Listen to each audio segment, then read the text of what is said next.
Jasmine നല്ല content കൊടുക്കുന്നുണ്ട്, ഗബ്രി നല്ല കണ്ടന്റ് കൊടുക്കുന്നുണ്ട്. വൈകുന്നേരം നമുക്ക് വാങ്ങിക്കാൻ കിട്ടുന്ന സാധനമല്ലല്ലോ കല്യാണം. കല്യാണം ആയിട്ടില്ല. വൈകുന്നേരം നമുക്ക് വാങ്ങിക്കാൻ കിട്ടുന്ന സാധനമല്ലല്ലോ കല്യാണം. അതുകൊണ്ട് കല്യാണം സമയമാകുമ്പോൾ നടക്കും. അല്ല, അതാ ഞാൻ പറഞ്ഞത്. എല്ലാവരും കല്യാണമായെന്ന് ചോദിക്കുന്നുണ്ട്. കല്യാണം വാങ്ങാൻ കിട്ടുന്ന സാധനമാണോ? അല്ല. അപ്പോൾ അതൊക്കെ സമയമാകുമ്പോൾ നടക്കും അല്ലേ?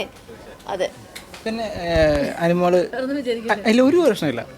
പിന്നെ എന്താ, ഏത് രീതിയിലുള്ള മാരേജാണ് ആഗ്രഹിക്കുന്നത്? Love marriage? സാധാരണ ഒരു കല്യാണമാണ് ഞാൻ എന്താ പറയണേ, എക്സ്പെക്ട് ചെയ്യുന്നത്. സാധാരണ ഒരു കല്യാണം. വീട്ടുകാരല്ല, വീട്ടുകാർ ഇപ്പം ഞാനെല്ലാം എൻ്റെ തീരുമാനങ്ങളാണ്. ഞാൻ തീരുമാനിച്ച ശേഷം അച്ഛനും വേണ്ടി തീരുമാനിക്കും. അങ്ങനെയൊക്കെയാണ് അത്. സൂസു ഇപ്പം ഞാൻ സൂസുവിലില്ല. സൂസു ഇപ്പം സ്റ്റാർട്ട് ചെയ്തു ഷൂട്ടൊക്കെ. സീരിയൽ, നമ്മുടെ മെഗാ സീരിയൽ പോലെ പോവുകയാണ്. എനിക്ക് പകരം വേറൊരു പെൺകുട്ടിയാണ്. അപ്പോൾ അടിപൊളിയായിട്ട് പോകുന്നുണ്ട്. വിശേഷങ്ങളൊക്കെ അറിഞ്ഞു. ഈ സെയിം നമ്മളെ സുസുവിൻ്റെ ഡയറക്ടർ, സുരഭി സുഹാസിൻ്റെ ഡയറക്ടർ തന്നെയാണ് ഒരു സിക്കോം, അബി മഹി എന്ന് പറയുന്ന സിക്കോം സ്റ്റാർട്ട് ചെയ്തു ഇപ്പോൾ ഒരു ചാനലിന് വേണ്ടി. അന്ന് ഷൂട്ടൊക്കെ തുടങ്ങി. യൂട്യൂബിലാണ് മെയിനായിട്ടും വരുന്നത്. ഞാനും ജീവനാണ് അഭിനയിക്കുന്നത്. അതെ, ഒരു വെബ് സീരീസ് പോലെ പോവാണ്. ജീവനൊക്കെ ആയിട്ട് ചേർത്ത് എന്തൊക്കെയോ ആൾക്കാരൊക്കെ പറയുന്നത്. ആൾക്കാർക്ക് എന്താ പറയാ, അഞ്ഞൂടാത്തെ മലയാളികളല്ലേ അല്ലേ? എന്തും പറയാം, നാക്കുണ്ടല്ലോ, എന്തും പറയാം. അത്രയാണ്.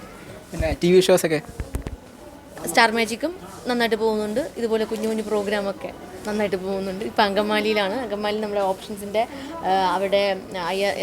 ബിഗ് ബോസ് ചാൻസ് കിട്ടിയാൽ പോവോ? ചാൻസ് കിട്ടിയാലോ അടുത്ത പ്രാവശ്യം? അതൊക്കെ നമുക്ക് അപ്പോൾ തീരുമാനിക്കാം അല്ലേ? അല്ല, വിളിച്ചിട്ടുണ്ടായിരുന്നു. 1-2 തവണ വിളിച്ചിട്ടുണ്ടായിരുന്നു. പിന്നെ നമ്മളെ സ്റ്റാർ മാജിക്ക് വിട്ടിട്ടുള്ള ഒരു പരിപാടി ഇല്ലല്ലോ. സ്റ്റാർ മാജിക്ക് ഉള്ളതുകൊണ്ട് പോകുന്നില്ല. ബിഗ് ബോസ് ഇങ്ങനെ എപ്പിസോഡ് ഇരുന്ന് കാണാറില്ല. ഈ പറയുന്ന നിങ്ങളൊക്കെ പോലെ തന്നെയാണ്. ഇൻസ്റ്റാഗ്രാമിലും യൂട്യൂബിലൊക്കെ വരുന്ന ഷോർട്ട് വീഡിയോകൾ കാണാറുണ്ട്. അങ്ങനെ ഏറ്റവും ഇഷ്ടം ആരെന്ന് അങ്ങനെ ഇല്ല, എല്ലാവരും ഇഷ്ടമാണ്. പിന്നെ എൻ്റെ ഫ്രണ്ട് ഉണ്ട് അഭിഷേക്, അവന് സപ്പോർട്ട് ചെയ്യുന്നു. അങ്ങനെ ഞാൻ പറയുന്നില്ല. അത് അവൻ ശ്രമിച്ചാലേ അവന് കിട്ടുള്ളൂ. എൻ്റെ ഫ്രണ്ടാണ് അഭിഷേക്. അപ്പോൾ അവൻ നന്നായിട്ട് ശ്രമിക്കുക, അത്രേ ഉള്ളൂ. ഈ പ്രാവശ്യത്തെ ബിഗ് ബോസിനെ പറ്റി അടിപൊളിയല്ലേ? നല്ല കണ്ടന്റ് കൊടുക്കുന്നുണ്ട് ഒത്തിരി പേര്. ജാസ്മിൻ നല്ല കണ്ടന്റ് കൊടുക്കുന്നുണ്ട്, ഗബ്രി നല്ല കണ്ടന്റ് കൊടുക്കുന്നുണ്ട്. അവർക്ക് ഏഷ്യനെറ്റിന് എന്താണ് ആവശ്യം? കണ്ടന്റാണ്. അതാണ്, അത് കൊടുക്കുന്നുണ്ടെന്ന് തോന്നുന്നു. ജാസ്മിൻ കപ്പ് കിട്ടുമോ? അതെനിക്കറിയില്ല. അത് ജാസ്മിൻ വിചാരിക്കണം. അവൾ ശ്രമിച്ചാൽ അവൾക്ക് കിട്ടും. ഫേക്കാണെന്നൊക്കെ ആൾക്കാർ പറയുന്നുണ്ട്. അങ്ങനെ വിചാരിക്കുന്നുണ്ട്. അതല്ലേ പറഞ്ഞ ആൾക്കാർക്ക് എന്താ പറഞ്ഞുകൂടാത്തത്? അങ്ങനെ പറയും. ഞാൻ പോയാലും ഞാൻ ഫേക്കാണെന്ന് പറയും. അറിയത്തില്ല. ജാസ്മിനെ പറ്റി എനിക്ക് പേഴ്സണലായിട്ട് ജാസ്മിനെ അറിയത്തില്ല.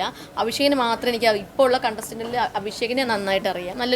നല്ലൊരു കുട്ടിയാട്ടോ അഭിഷേക്. എൻ്റെ കൂടെ വർക്ക് ചെയ്തിട്ടുണ്ടായിരുന്നു ഒരു ആൽബം സോങ്ങിൽ. പിന്നെ പേഴ്സണലായിട്ട് പറയുകയാണെങ്കിൽ നല്ലൊരു പയ്യനാണ്. അതുപോലെ തന്നെയാണ്. പിന്നെ പുള്ളി പാവമാണ്, ഭയങ്കര പാവമുള്ളൊരു ആളാണ്. ചിരിച്ചാവും ആളുകൾ, ചിരിച്ചോ എൻ്റെ സ്വഭാവം കണ്ടിട്ട്. അറിയത്തില്ല, അതൊക്കെ ദൈവം എന്താണ് നിശ്ചയിച്ചിരിക്കുന്നത്, അതൊക്കെ ആ വഴിയിലൂടെ നടക്കും. ടോപ്പ് 5 വരാൻ സാധ്യതയുള്ള ആൾക്കാർ. ടോപ്പ് 5 സീസൺ ആണോ? ഇപ്പൊ ഈ സീസൺ ഏതാ? 6 ആണ്. എനിക്ക് അങ്ങനെ ചോദിച്ചു, ഞാൻ സ്ഥിരമായിട്ട് കാണുന്ന ഒരാളല്ല. ഇപ്പം എങ്ങനെയാണോ പോകുന്ന, ആരാ നന്നായിട്ട് പരിശ്രമിച്ചു കഴിഞ്ഞാൽ ഉറപ്പായിട്ടും കിട്ടുമല്ലേ.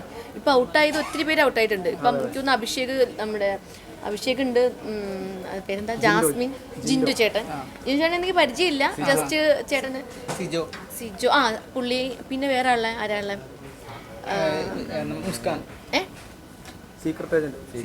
പുള്ളി പാവം കേട്ടോ പുള്ളി. എനിക്ക് അങ്ങനെ അറിയില്ല. പുള്ളി കുറെ പേര് ട്രോൾ ചെയ്തിട്ട് കണ്ടിട്ടുണ്ട്, അങ്ങനെ കണ്ടുള്ളൂ. പക്ഷെ പുള്ളി അവിടെ പോയി ഭയങ്കര സൈലന്റ് ആയി. പുള്ളി എന്താന്ന് പഠിച്ചു, ജീവിതം എന്താന്ന് പഠിച്ചു എന്ന് ഞാൻ പുള്ളിയുടെ അങ്ങനെയൊക്കെയാണ് ജീവിതം അല്ലേ? എന്ത് ചെയ്യാനാ? ഞാൻ പോയാലും അങ്ങനെയൊക്കെ തന്നെ ഇരിക്കും. ഞാൻ ആരാവുന്നോ? ഞാനായിട്ട് തന്നെ നിൽക്കും ചേട്ടാ, അത്രേ ഉള്ളൂ. അങ്ങനെയൊന്നും പറയാൻ പറ്റത്തില്ല. ചിലപ്പോൾ പോവില്ല, ചിലപ്പോൾ അതൊക്കെ ആ സമയത്ത് സിറ്റുവേഷൻ എങ്ങനെ, അതാ നേരത്തെ പറഞ്ഞത്. വിളിച്ചിട്ടുണ്ടായിരുന്നു. നമ്മുടെ സിറ്റുവേഷൻ എങ്ങനെയായിരിക്കും, ചിലപ്പോൾ പോകാൻ തോന്നും, ചിലപ്പോൾ പോകണ്ടെന്ന് പറയും. അച്ഛനും അമ്മയൊക്കെ എങ്ങനെയാണെന്ന് പറയട്ടെ, നോക്കാം, വെയിറ്റ് ചെയ്യും. സ്റ്റാർ മാജിക് ഉള്ളിടത്തോളം പോവില്ല കേട്ടോ. സിനിമ യെസ്, ഒരു സിനിമ വന്നിട്ടുണ്ട്. ഒന്നും ആവാതെയൊന്നും പറയുന്നില്ല. അതെ, എന്തെങ്കിലുമൊക്കെ ആവട്ടെ, അപ്പോൾ പറയാം. അടുത്ത ഇൻ്റർവ്യൂവിൽ പറയാം എന്തെങ്കിലും ആയിട്ട്. താങ്ക് യു ചേട്ടാ, ഒത്തിരി സന്തോഷം ഇത്രയും സമയം ചിലവഴിച്ച്. Okay, by.